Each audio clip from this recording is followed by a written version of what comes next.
আইন বিচার ও সংসদ বিষয়ক উপদেষ্টা ডক্টর আসিফ নজরুল বলেছেন, সাইবার নিরাপত্তা আইনসহ সব কালো আইন অবশ্যই বাতিল হবে।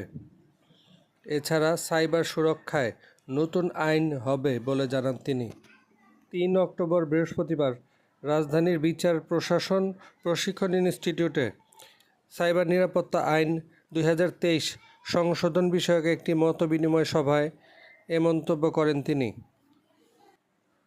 আলোচনায় ডাক, টেলিযোগাযোগ ও তথ্য প্রযুক্তি এবং তথ্য ও সম্প্রচার উপদেষ্টা মোহাম্মদ নাহিদ ইসলাম, টিআইবি নির্বাহী পরিচালক ডক্টর ইফতেখারুজ্জামান, ঢাকা বিশ্ববিদ্যালয়ের আইন বিভাগের অধ্যাপক ডাক্তার মোহাম্মদ নাজমুজ্জামান ভূঁইয়া, সাবেক জেলা ও দায়রা জজ ইকতেদার আহমেদ, সিনিয়র আইনজীবী ব্যারিস্টার সারা হোসেন, সুপ্রিম কোর্টের আইনজীবী